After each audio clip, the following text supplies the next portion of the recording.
Want to stop juggling spreadsheets, calendars, and a dozen apps just to run your rentals?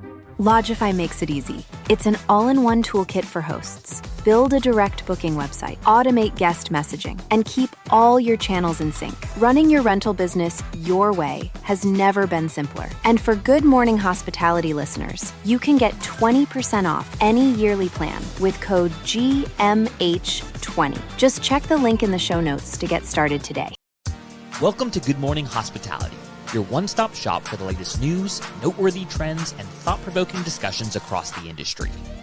From hotels and short-term rentals to all things travel and hospitality, you'll find each episode equips you with the information that you need to start your week. Join us on Good Morning Hospitality every Monday, wherever you get your podcasts.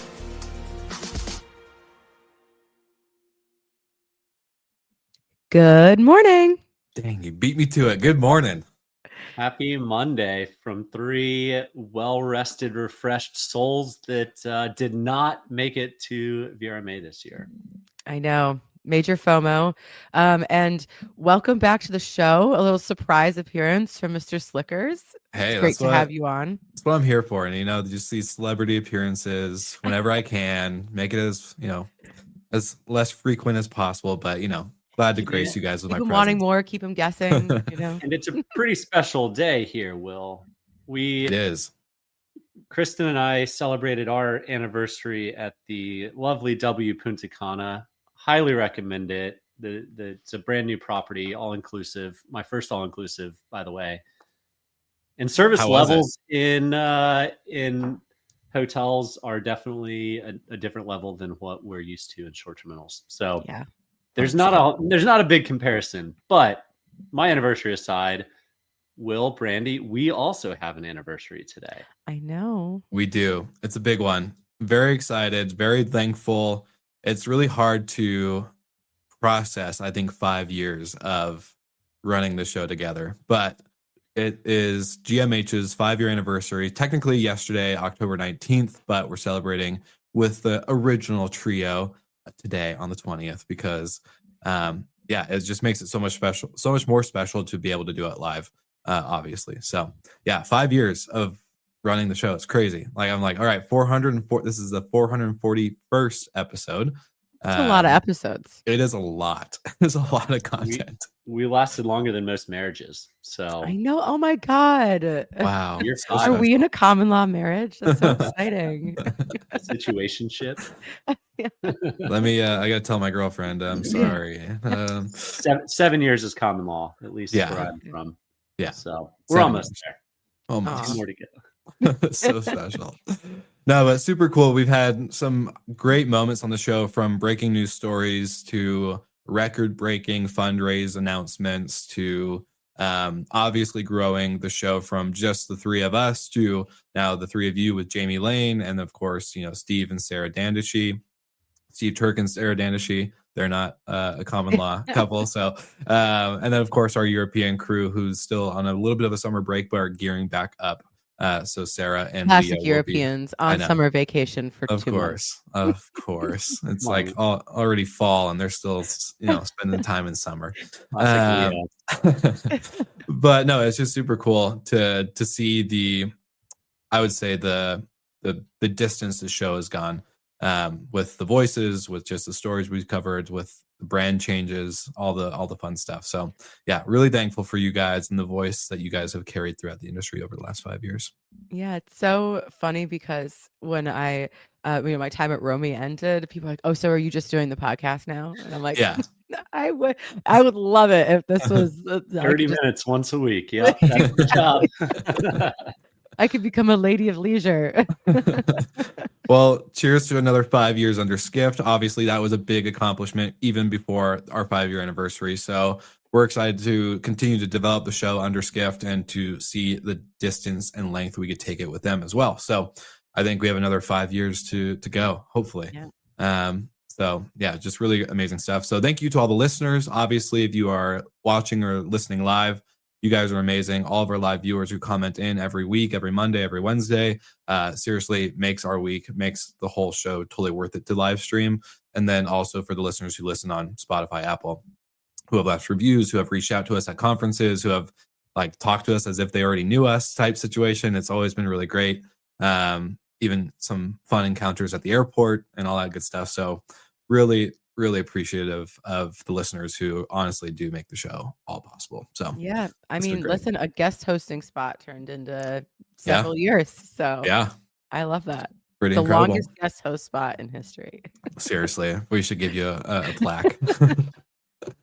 Jamie's making a run for that though too. He Yeah. he joined the show because he fact checked what Will and I were talking about one day, and On a we solo invited him show. on, and he's back. So anyway, for those that did go to Verma, we'd love to understand: was it better, worse, same old, same old? Curious how this year has gone, and I'm sure we'll learn a little bit more over the next week as we chat with our networks of folks. But excited to hear.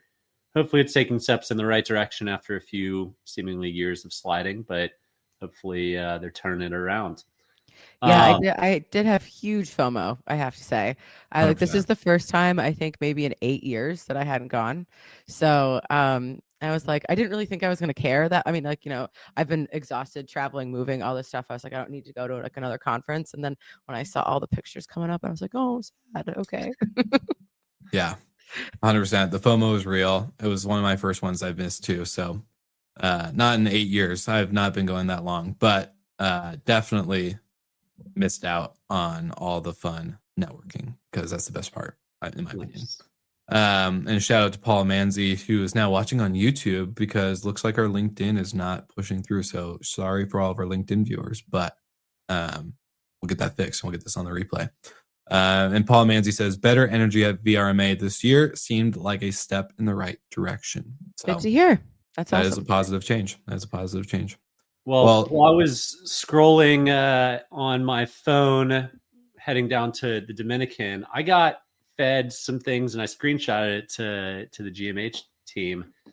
Capital One was making a push of short-term rentals right before Verma, which is interesting timing. I'd have to assume that was probably planned so maybe people see it and talk about it. But they're offering 5x points on short-term rentals right now. So the race for market share, both on the credit card side, but also the OTA competition, is heating up. And we talked about it a little bit pre-show. In the past 5 years, I've probably booked once or twice on Booking, on Airbnb, on Expedia, Vrbo. But the majority of my bookings have probably come through the credit card platforms. Mm. And I know some of those are powered by Expedia, powered by Booking, but I do think this is just the next wave of OTAs. People are booking where they have points, where they can use either all their points or some portion of it, or get better perks. Brandy, you were talking about how some perks that you get on the credit cards are better. So I think for those with a good B2B strategy like Expedia and Booking, this is this doesn't matter to them. It's fine. The customer acquisition costs are probably the same as if they were to go acquire the customer on Google. But for those that don't, like Airbnb, it's not a great sign for what's to come in the future. Yeah, 100%. I will bring up what Brandy put into our trio or group chat is that with credit cards, if they start limiting and doing more restrictions on these perks that everyone's signing up for and paying $900 a year on, or whatever the price is, if it is lower increases, that's where it gets tricky, right? Like you get everybody enticed. It's like what all the hotel programs were back in the day. You get everyone signed up, you give all these amazing perks, and then boom, as you get popular, as the growth happens in the numbers of membership and loyalty, then the perks start dwindling because one, you can't serve that many people technically with the amount of rooms you have across countries or whatever. So then boom, now it's like, okay, why am I paying $900 a year and I don't even get a free water bottle and I can access the lounge only twice because that makes total sense for my membership. And then, it just starts becoming a part of question of value. So that's where it's like, yes, this is exciting. The OTAs do need to watch out, but the credit cards need to watch out from taking away the perks as I know, but popular. then you get locked in this thing. Like, so I have the Chase Sapphire Reserve, like the Amex, that's like the big battles between them and Amex. Yeah. And I got the like book that came that was all flashy, trying to basically butter me up for why this enormous increase is actually in my benefit. And it is all, yeah, there, yeah. Mine came in a very nice blue folder. It wasn't a cheap booklet. So, but, Michael, you're on mute. We can't hear you, buddy. but it's it is to your point, like it is like you get all these flashy things. And one thing I really love about the Chase travel stuff are all the hotel perks, because room upgrades, credits or whatever.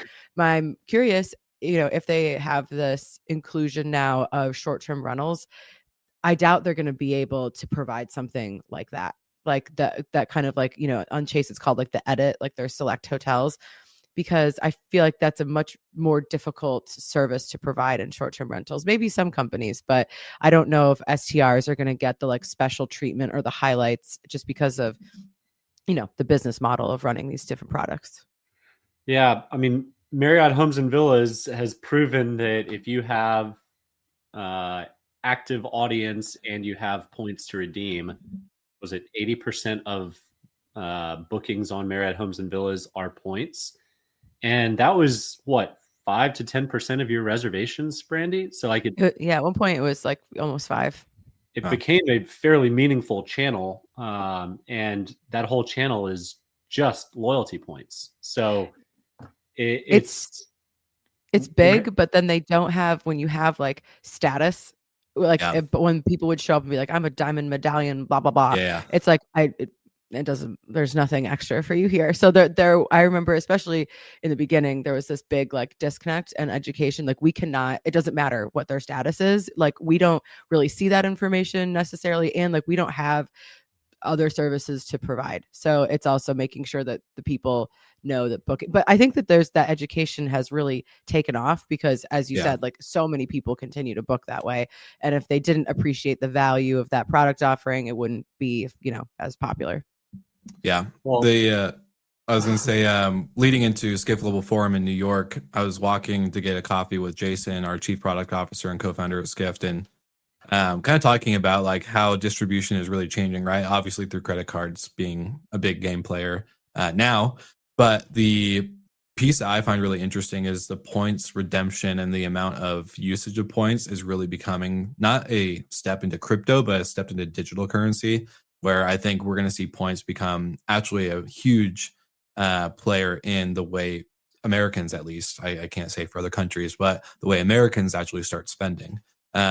Obviously, it's a lot harder to earn points, but I think over time, as every kind of sector of different industries get into loyalty, redemption, points, gamifying the system, that's where we're going to see a lot of this being actually used more than just travel, more than just flights, more than just, hotels and vacation rentals. But Capital One giving you 5x return on STRs is like a first step. Because especially some of these short-term rentals, Brandy, you were just here in Colorado staying at a Moving Mountains property. Shout out to the Moving Mountains team. Beautiful, 100%. Beautiful homes.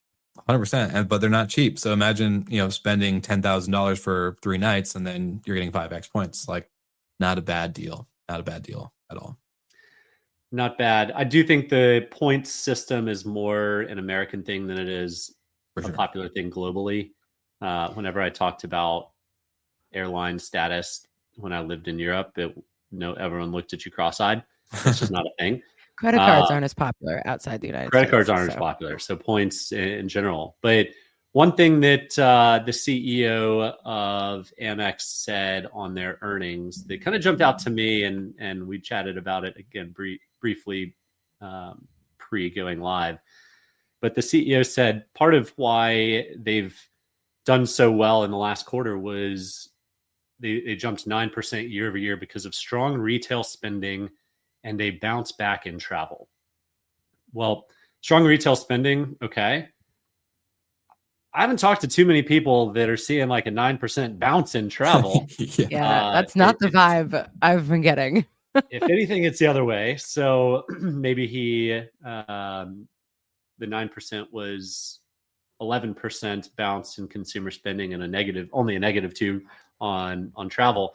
But the other thought is people are actually booking a lot more on Amex because they're using their points to book the travel, and consumer spending on travel is down, but point redemption, people still want to travel. They save up those points, and a trip comes up that they want to do, they go do it. So that was an interesting one. But Jamie, if you're listening, would love to know the actual travel industry wide uptick or downturn on consumer spending. Jamie's screaming at his phone somewhere as he listens to this. But I think that's also taps into like the broader trend of like people who are already wealthy, that like top percentage of people who are really driving a lot of consumer spending, like that's where this big chunk is. But then when you need people, like those people can't book all the hotel rooms, those people can't book all the STRs, so it will but now we're starting to go into, especially in the mountain areas, like ski seasons, like the high winter high season. So it'll be interesting to see how their booking trends go and see if those like big expensive homes are getting sold.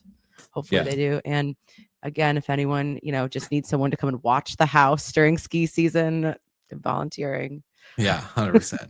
Well, I thought the interesting part about the Amex points redemption piece was that it was more of an increase in restaurants than it was flights or lodging. So obviously that's the low-hanging fruit, where the ultra wealthy or the wealthy don't always have like the spending power, right? Like middle class people, even in some lower class economic standards, definitely are spending money on restaurants. They're definitely spending money on the dining out experience, whether it's a fancy restaurant or not. So I'm not like surprised. DoorDash. Everybody's getting delivery. Exactly. Yeah. We all have a lazy day at least once a week where maybe some Thai food is delivered. So that's all good. Yeah. And one other interesting thing, Amex we view as the juggernaut, but Chase actually had about $1 billion more in sales in 2024 than Amex did on the travel booking sites. So pretty significant. And those two eating into the OTAs theoretically, or also driving business to the OTAs, because Amex travel is powered by Expedia. So everyone kind of wins in that case. And those are the types of deals you look for all around. The traveler gets to redeem their points. Amex earns their share. Expedia earns their share, and property management company or hotel gets more bookings. 100%.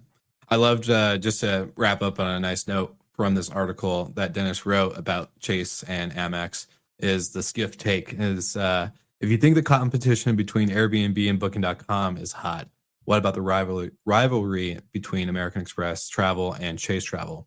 You'll be hearing lots more about this in the coming years. And I think that was a great hot take in the terms of, we talk a lot about the OTAs on the show, but the credit cards, they are the ones to watch. 20 billion in bookings, but more than between those two. So I'm here for it. So moving on, Airbnb, we can't have a show without talking about one of the OTAs. 100%. And today's going to be Airbnb.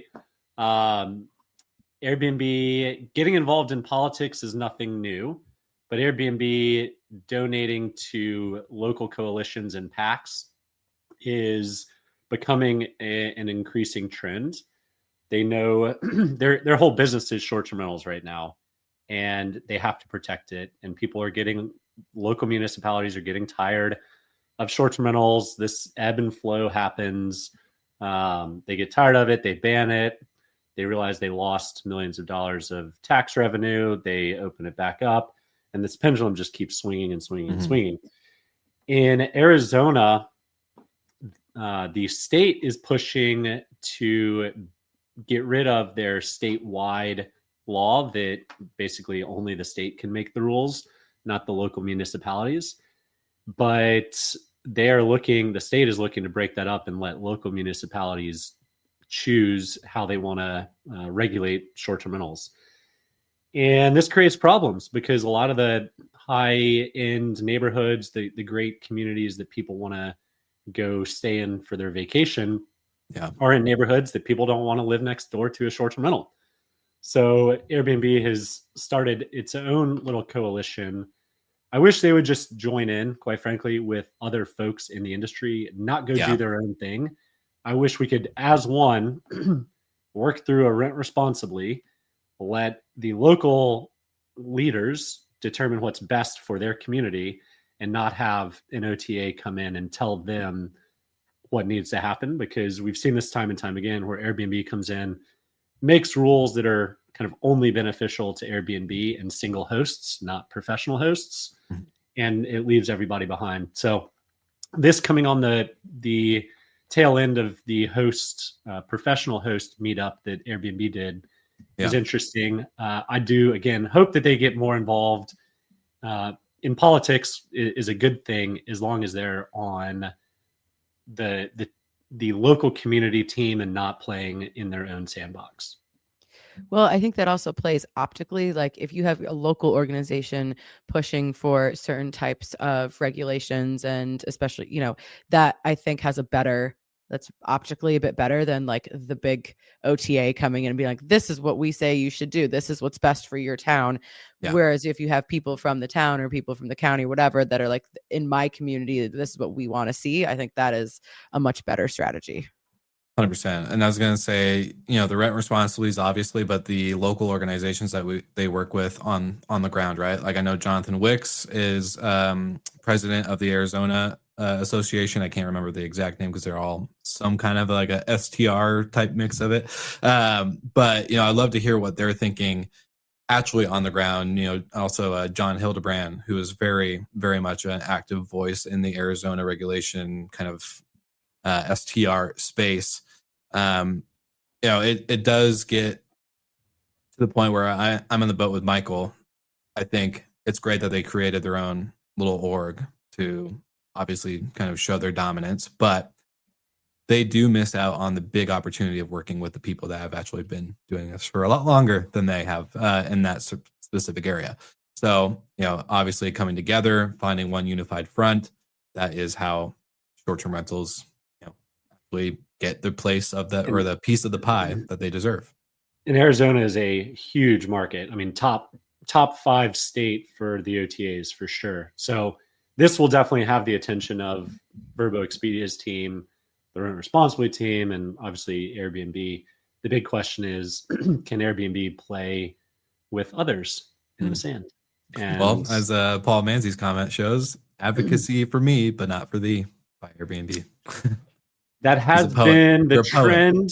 It has been the trend we've seen for a decade. But I'm hoping, maybe woefully optimistically, that since their recent acknowledgement that pro hosts exist, that they will start to work with them in some way, shape, or form. But I will leave that to them. That is a fight that will be an interesting one for us to follow, because I believe Florida is the same way, that it's a statewide preemption where local municipalities, unless it preceded the preemption, can't change the rules. Well, but the other thing about Florida, especially in South Florida, is you have all these little fiefdoms. Like in Miami, for example, it's not just like Miami. There's North Bay Village, there's Miami Shores, and that's like you get into these little fiefdoms that all have their own rules. And I mean, we spent you try to follow the rules, but then they change them, and you like in some cases you could you could push back, but it requires like a huge lawsuit against a municipality. And so it's like, do you have the financial and like emotional bandwidth to do that? But yeah, it's really tough. And I was in Steamboat last week, and just these different markets that all, Colorado was in the news a lot last year for different regulation. And it's just seeing how much these communities really depend on the industry. And you're like, just please like make some sensible regulation that helps everyone. You want to keep these communities, happy, but you also need them to like have tourism come in and support them. In order to live like a local, there needs to be locals there. Yeah, exactly. 100%. Yeah, 100%. Very well said. Yeah, it's crazy, but hopefully this is not hopefully, this is definitely a story we have to follow up on. Gonna have to watch closely. I think we're gonna need like a whiteboard one of these days to start like pinning the stories we need to keep following up on. if we're going to be good journalists and carry the Skift flag. But as producer, I will make sure we're tracking. It's your job to go back through now and listen to all of this. I know. Gosh, download the transcripts now. Yeah. But we the airlines have been in the headlines a lot recently. But before we wrap, not that they're listening, but just got to give United a shout out. My flights from Boston to Steamboat, like everything was smooth and seamless. Their customer experience for like communication and their text messages and all of that was very, very good. Probably better than any of the other airlines I've flown recently. Yeah. Since we're usually harping on them all the time, I just wanted to say I had a great experience.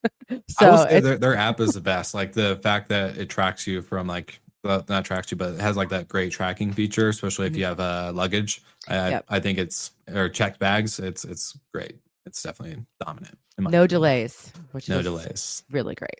Yeah, that's a surprise. I was going to ask, any of you guys have delays with any of the government shutdown stuff? I had delays in LaGuardia coming back to Boston, but that's because of weather. There was like a tail end of a hurricane, so 5-hour delay. They had more machines out checking passports coming back in than I've normally seen. So not great if you're a TSA agent and you're on the customs side, but it's way faster just putting your passport down and walking straight on through. I mean, the EU has been doing that for a long time. Like I haven't had a person everywhere. Check. Yeah, it's like we're like one of the last men standing having people check their passports. Yeah, and it goes so much faster that way. Yeah. So checking in London, and they have like all of their little kiosks. It just seems logical, but we'll get there eventually. We'll get there. We'll catch up. Well, great. Go. I was just gonna say, great 5-year anniversary episode. Let's see if we can purposely talk over each other. No, this is good. It's good to be back on, and especially for such a special episode. So thanks for making it fun. And of course, shout out to Paul, who was the one live viewer commenting in, even though we saw many of you viewing. So don't be afraid to send in your comments. But yeah, great 5-year anniversary episode. Couldn't have asked for it to go any better. Yeah, very. And we're glad to have you back on. Love a little surprise will host. Yeah. And Jamie, I hope you're getting really tan in Jamaica. Yeah, jealous. And so jealous. And maybe next week we'll have a VRMA recap with Jamie. Yeah, and definitely for our listeners, even if you didn't comment in live, we would love to get a general sentiment for how people felt about Verma. I know there was a lot of talk before the conference of like, is this worth it anymore for the price? So we want to just have a recap on that and get your genuine thoughts and feelings. 100%.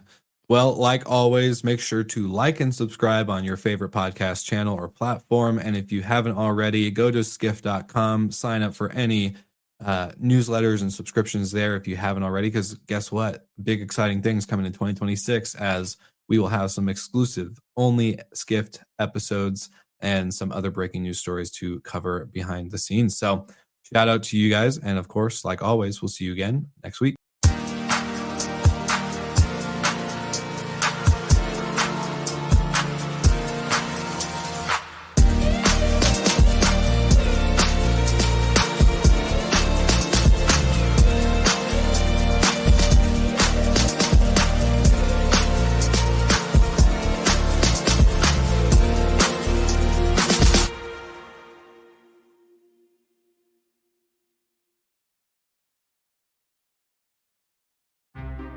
Want to stop juggling spreadsheets, calendars, and a dozen apps just to run your rentals?